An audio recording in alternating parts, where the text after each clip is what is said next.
Bismillahirrahmanirrahim. Alhamdulillahilladzi an'amana bi ni'matil iman wal islam wa nusalli wa nusallimu ala khairil anam sayyidina Muhammadin wa ala alihi washabbihi ajmain amma ba'du.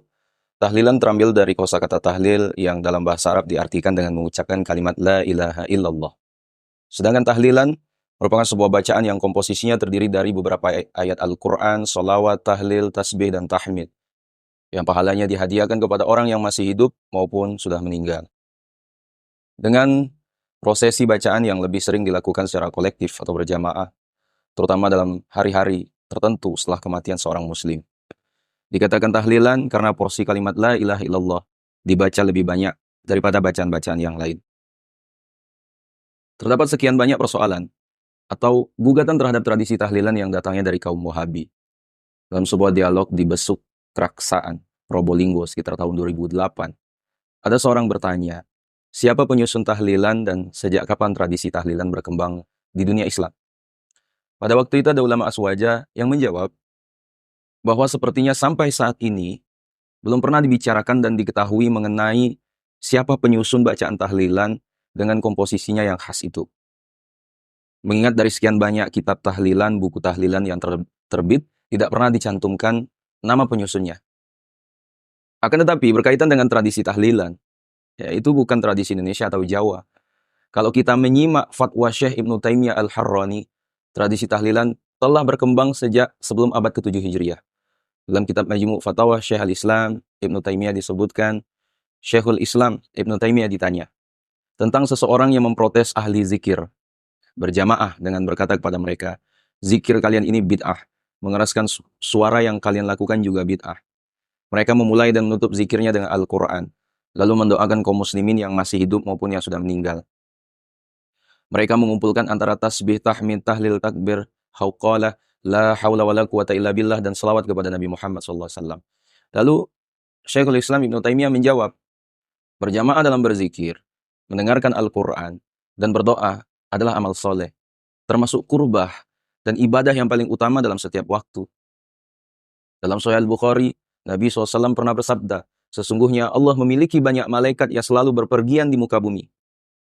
Apabila mereka bertemu dengan sekumpulan orang yang berzikir kepada Allah, maka mereka memanggil, silakan sampaikan hajat kalian. Lanjutan hadis tersebut terdapat redaksi, kami menemukan mereka bertasbih dan bertahmid kepadamu. Adapun memelihara rutinitas aurat, bacaan-bacaan wirid, seperti salat, membaca Al-Quran, berzikir atau berdoa, setiap pagi dan sore serta pagi, sebagian waktu malam dan lain-lain, hal ini merupakan tradisi Rasulullah SAW dan hamba-hamba Allah yang saleh, zaman dulu dan sekarang. Dalam Majmu' Fatawa, Al-Imam Ibnu Taimiyah, Juz 22, halaman 520. Nah, dalam sebuah diskusi di pasar Bali, ada seorang Wahabi berkata, bahwa tradisi selamatan 7 hari itu mengadopsi dari orang-orang Hindu. Sudah jelas kita tidak boleh meniru-niru orang Hindu. Pernyataan orang Wahabi ini tentu saja tidak wajar. Ada perbedaan antara tradisi Hindu dengan tahlilan. Dalam tradisi Hindu, selama 7 hari dari kematian, biasanya diadakan ritual selamatan dengan hidangan makanan yang diberikan kepada para pengunjung, disertai dengan acara sabung ayam, permainan judi, minuman keras, dan kemungkaran lainnya. Sedangkan dalam tahlilan, tradisi kemungkaran seperti itu jelas tidak ada. Dalam tradisi tahlilan diisi dengan bacaan Al-Quran, zikir bersama kepada Allah Subhanahu wa Ta'ala, serta selamatan atau sedekah yang pahalanya dihadiahkan kepada mayit. Jadi antara kedua tradisi tersebut jelas berbeda. Ya. Sedangkan berkaitan dengan acara 7 hari yang juga menjadi tradisi Hindu, dalam Islam sendiri, ya, tradisi selamatan 7 hari telah ada sejak generasi sahabat Nabi Muhammad SAW. Al-Imam Sufyan, seorang ulama salaf, itu berkata dari Sufyan bahwa Imam Tawus itu berkata, sesungguhnya orang yang meninggal akan diuji di dalam kubur selama 7 hari. Oleh karena itu mereka kaum salaf menganjurkan untuk bersedekah makanan untuk keluarga yang meninggal selama 7 hari tersebut. Hadis riwayat Al-Imam Ahmad dalam Al-Zuhri Al-Hafiz Abu Nuaim dalam Hilyatul Auliya Juz 4 halaman 11 dan Al-Imam Al-Hafiz Ibnu Hajar dalam Al-Matalib Al-Aliyah Juz 5 halaman 330. Ya, riwayat ini menjelaskan bahwa tradisi selamat dan selama 7 hari telah berjalan sejak generasi sahabat Nabi. Sudah barang tentu, ya, para sahabat dan generasi salaf tidak mengadopsinya dari orang Hindu. Karena orang-orang Hindu tidak ada di daerah Arab. Ya. Nah, dan seandainya tradisi selamatan 7 hari tersebut diadopsi dari tradisi Hindu, maka hukumnya jelas tidak haram, bahkan bagus untuk dilaksanakan. Mengingat acara dalam kedua tradisi tersebut sangat berbeda. Dalam selamatan 7 hari, kaum muslimin berzikir kepada Allah. Sedangkan orang Hindu melakukan kemungkaran. Ya. Dalam hadis sahih, Rasulullah SAW itu bersabda, dari Sayyidina Ibnu Mas'ud, Rasulullah SAW mengatakan, orang yang berzikir kepada Allah di antara kaum yang lalai kepada Allah, sederajat dengan orang yang sabar di antara kaum yang melarikan diri dari medan perang. Hadis riwayat Imam At-Tabrani dalam Al-Mu'jam Al-Kabir dan Al-Mu'jam Al-Awsat. Dan Al-Imam Al-Hafiz As-Suyuti menilai hadis tersebut sahih dalam Jami'us Shaghir. Nah, dalam acara tahlilan selama 7 hari kematian, kaum muslimin berzikir kepada Allah. Ketika pada hari tersebut, orang Hindu melakukan sekian banyak kemungkaran. Ya, betapa indah dan mulianya tradisi tahlilan itu. Dan seandainya, ya, tasabbuh dengan orang Hindu dalam selamatan 7 hari tersebut dipersoalkan, Rasulullah SAW telah mengajarkan kita cara menghilangkan tasyabbuh, ya, menyerupai orang-orang ahlu kitab yang dimakruhkan dalam agama. Ya, dalam sebuah hadis sahih, itu Rasulullah SAW bersabda, dari Sayyidina Ibnu Abbas berkata, setelah Rasulullah SAW berpuasa pada hari Asyura dan memerintahkan kaum muslimin juga berpuasa, mereka berkata, wahai Rasulullah, hari Asyura itu diagungkan oleh orang-orang Yahudi dan Nasrani. Rasulullah SAW menjawab, kalau begitu, tahun depan kita berpuasa pula tanggal 9. Sayyidina Ibnu Abbas itu berkata, tahun depan belum sampai, ternyata Rasulullah SAW telah wafat. Hadis riwayat Imam Muslim dan Abu Daud. Nah, dalam hadis ini, para sahabat menyaksikan perintah puasa pada hari Asyura, di mana hari tersebut juga diagungkan oleh orang-orang Yahudi dan Nasrani. Ya. Sementara Rasulullah SAW telah menganjurkan umatnya agar selalu menyelisihi mukhalafah orang-orang Yahudi dan Nasrani. Ya. Ternyata Rasulullah SAW memberikan petunjuk cara menyelisihi mereka, yaitu dengan berpuasa sejak sehari sebelum Asyura, yang disebut dengan Tasu'a. Ya. Sehingga tasabuh tersebut menjadi hilang. Nah, sahabat semua, dalam sebuah acara di Denpasar, Bali pun, ada juga orang Wahabi yang mempersoalkan bagaimana dengan pendapat mazhab Imam Asy-Syafi'i. Pendapat mazhab Syafi'i yang mengatakan bahwa pemberian hidangan makanan terhadap orang yang bertakziah dihukumi bid'ah mazmumah. Hal tersebut berarti juga meninggalkan sunnah, di mana yang dianjurkan justru orang yang bertakziah itu memberi hadiah makanan kepada keluarga mayit. Apakah tidak sebaiknya tradisi tersebut kita hilangkan? Nah, dalam hal tersebut, ulama aswaja itu menjawab bahwa sebenarnya dalam tradisi tahlilan selama 7 hari, kaum muslimin tidak meninggalkan sunnah. Mereka telah melakukan sunnah. Di mana para tetangga dan sanak famili yang bertakziah itu membawa makanan. Ada yang berupa beras, ada yang berupa lauk pauk, uang, dan lain sebagainya. Ya, jadi kaum muslimin di Indonesia tidak meninggalkan sunnah. Ya. Sedangkan tradisi suguhan makanan dari keluarga mayit kepada para pentakziah, dalam hal ini, ya mazhab Syafi'i berpendapat bid'ah mazmumah. Tetapi kita harus ingat bahwa dalam ini ada pendapat lain di kalangan ulama, yaitu mazhab generasi salaf seperti yang telah diceritakan sebelumnya dari Imam Tawus.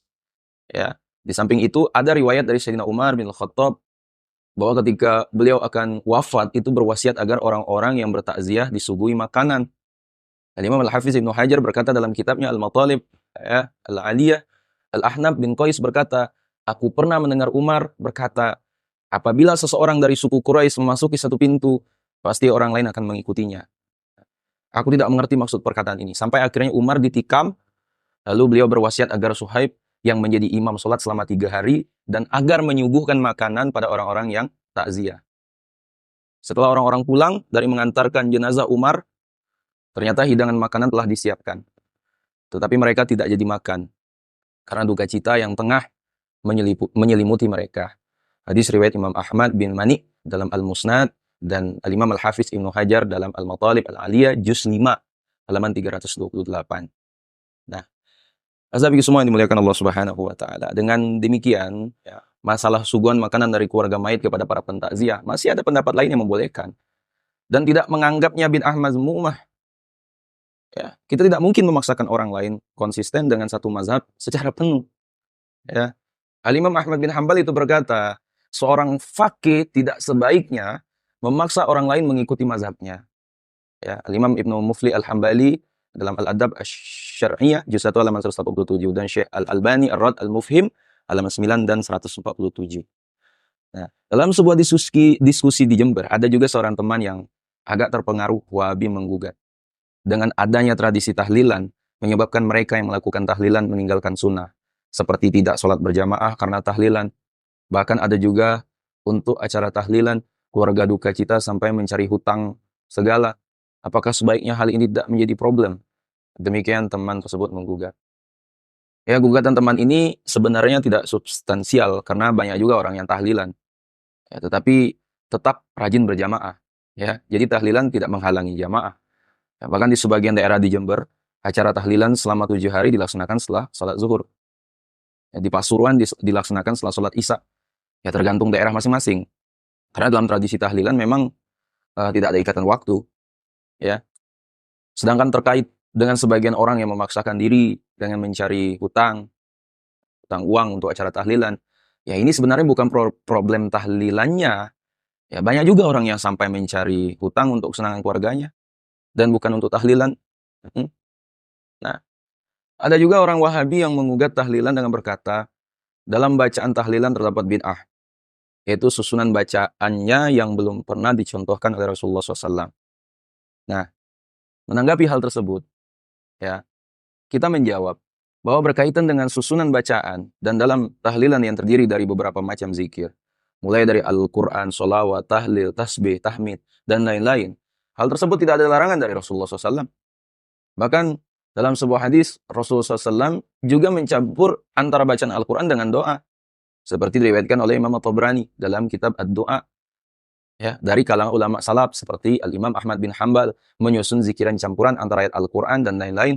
Seperti diriwayatkan oleh Imam Ibnu Qayyim Al-Jauziyah dalam Zadul Ma'ad. Ya. Nah, hazabi semua rahmati Allah Subhanahu wa taala. Di kalangan masyarakat kita, ketika ada orang meninggal dunia dan dimakamkan, maka dibacakan talqin, yaitu sebuah tuntunan kepada si mayit agar mudah menjawab pertanyaan-pertanyaan malaikat mungkar dan nakir.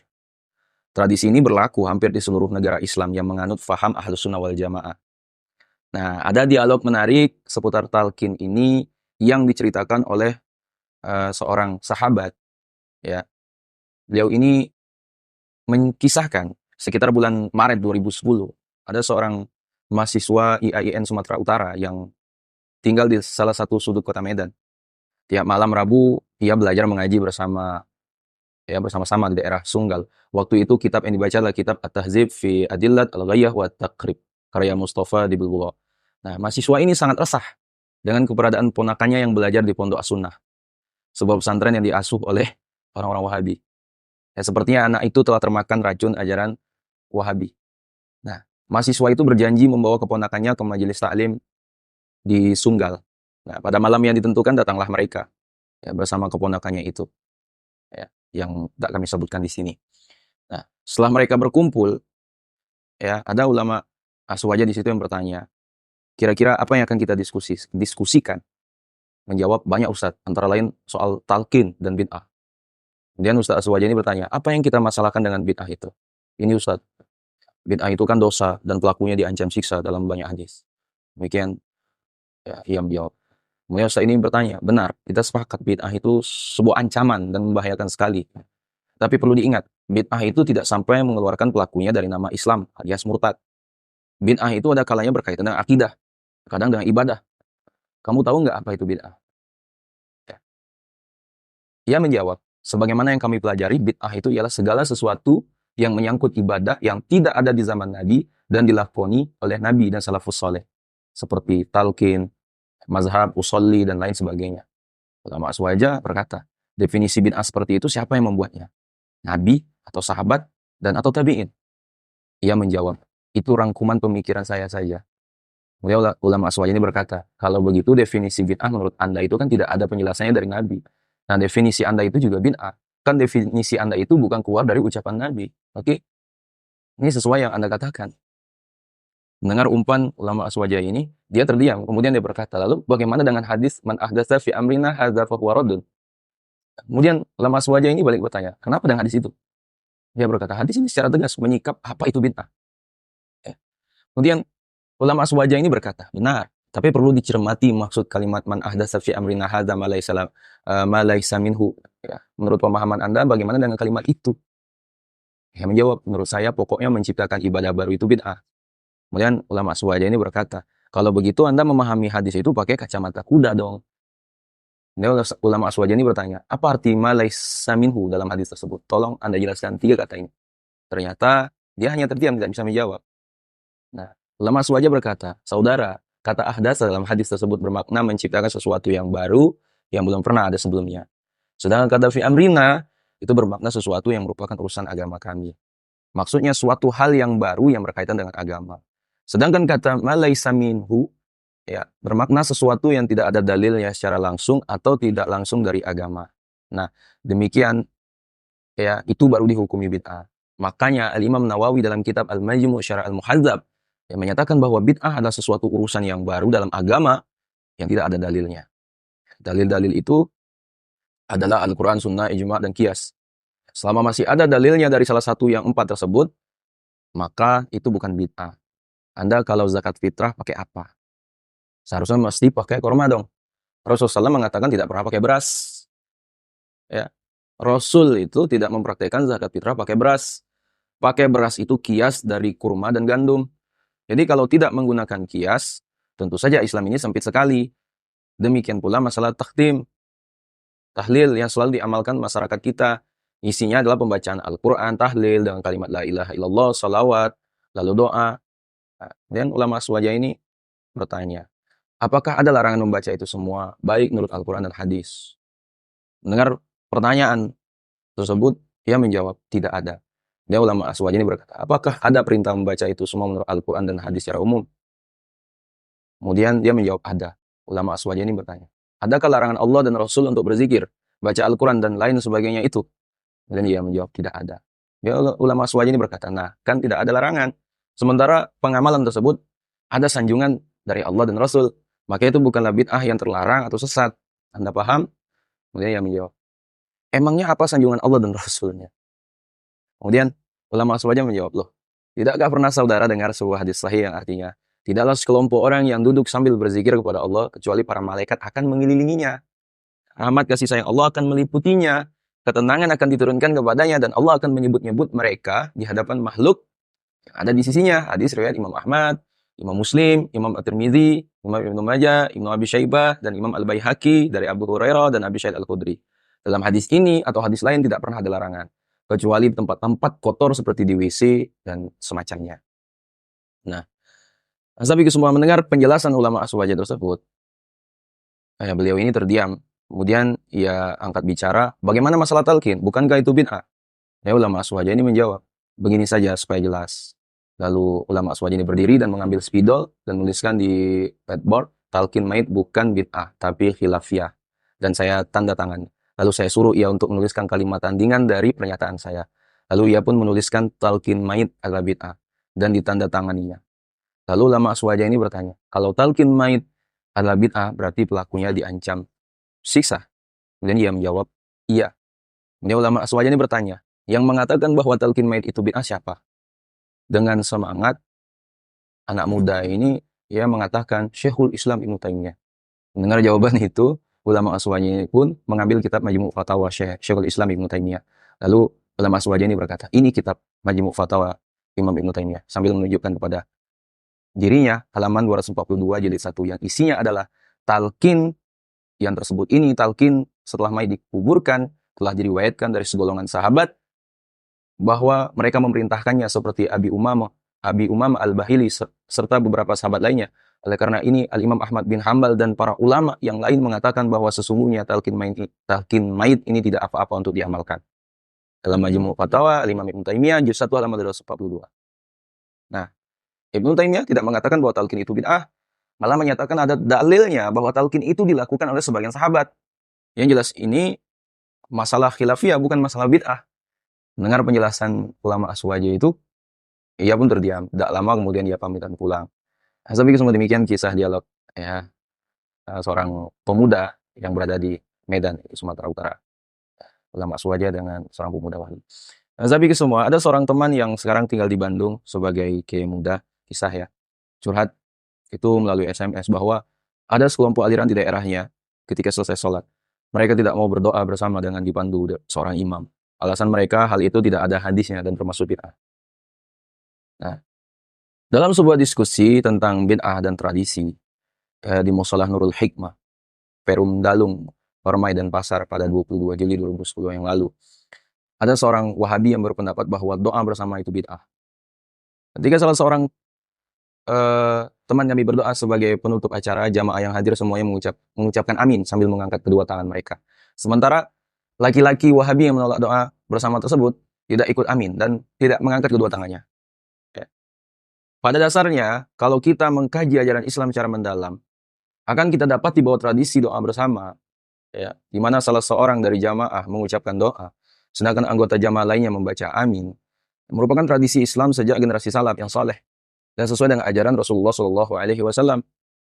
Dalam sebuah hadis Hasan, itu Rasulullah SAW mengatakan, ya, dari Maslamah Al-Fihri, itu beliau seorang yang dikabulkan doanya, berkata, saya mendengar Rasulullah SAW bersabda, tidaklah berkumpul suatu kaum muslimin lalu sebagian mereka berdoa dan sebagian lainnya mengucapkan amin, kecuali Allah Subhanahu wa taala pasti mengabulkan doa mereka. Hadis riwayat Imam At-Tabrani dalam Al-Mu'jam Al-Kabir dan Imam Al-Hakim dalam Al-Mustadrak. Imam Al-Hakim berkata hadis ini sahih sesuai persyaratan Muslim. Kemudian Imam Al-Hafiz Al-Haythami berkata dalam Majma' Az-Zawaid, para perawi hadis ini adalah para perawi hadis sahih, kecuali Ibnu Lahiyah, seorang yang hadisnya bernilai hasan. Kemudian dalam hadis lain, ya, itu diterangkan sahabat semua dari Sayyidina Ibnu Abbas radhiyallahu anhu, itu berkata, Rasulullah SAW bersabda, orang yang berdoa dan orang yang membaca amin, amin, sama-sama, itu memperoleh pahala. Hadis riwayat Imam Ad-Dailami dalam Musnad Al-Firdaus dengan sanad yang lemah.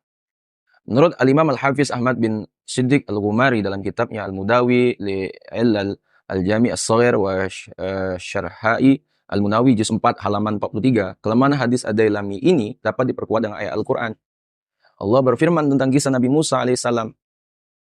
Allah berfirman, sesungguhnya telah diperkenankan doa kamu berdua, oleh karena itu tetaplah kamu berdua pada jalan yang lurus. Dalam Quran surah Yunus ayat 89. Nah, dalam ayat ini, ya, Al-Quran menegaskan tentang dikabulkannya doa Nabi Musa dan Nabi Harun. Padahal yang berdoa sebenarnya Nabi Musa, sedangkan Nabi Harun hanya mengucapkan amin. Ya, sebagaimana diterangkan oleh para ulama ahli tafsir, Nabi Musa alaihissalam yang berdoa dan Nabi Harun yang mengucapkan amin. Dalam ayat tersebut sama-sama dikatakan doa. Hal ini pada dasarnya menguatkan hadis tadi, bahwa orang yang berdoa dan yang mengucapkan amin sama-sama mendapatkan pahala doa. Ya, mengenai doa Nabi Musa alaihissalam tersebut telah dijelaskan dalam ayat. Ya, Musa berkata, ya Tuhan kami, sesungguhnya Engkau telah memberi kepada Fir'aun dan pemuka-pemuka kaumnya perhiasan dan harta kekayaan dalam kehidupan dunia. Ya Tuhan kami, akibatnya mereka menyesatkan manusia dari jalan Engkau. Ya Tuhan kami, binasakanlah harta benda mereka dan kunci matilah hati mereka. Maka mereka tidak beriman hingga mereka melihat siksaan yang pedih.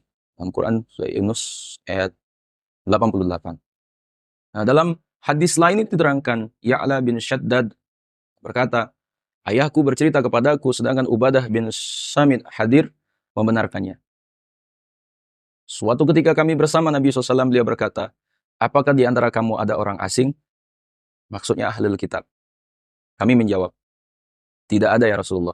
Lalu Rasulullah SAW memerintahkan agar mengunci pintu. Kemudian bersabda, angkatlah tangan kalian dan ucapkan, La ilaha illallah. Maka kami mengangkat tangan kami beberapa saat. Kemudian Rasulullah SAW berkata, ya Allah, Engkau telah mengutus aku membawa kalimat ini dan Engkau janjikan surga padaku dengan kalimat tersebut, sedangkan Engkau tidak akan menyalahi janji. Kemudian Rasulullah SAW bersabda, bergembiralah karena Allah telah mengampuni kalian. Hadis riwayat Al-Imam Ahmad, ya, dengan sanad yang nilai hasan, adalah Hafiz Al-Munziri, kemudian Imam At-Tabrani dalam Al-Mu'jam Al-Kabir dan lain-lain. Nah, Hazabi semua yang dirahmati Allah. Dalam hadis ini, Rasulullah SAW memerintahkan para sahabat membaca kalimat tauhid, La ilaha illallah, bersama-sama. Lalu para sahabat pun mengucapkannya bersama-sama sambil mengangkat tangan mereka.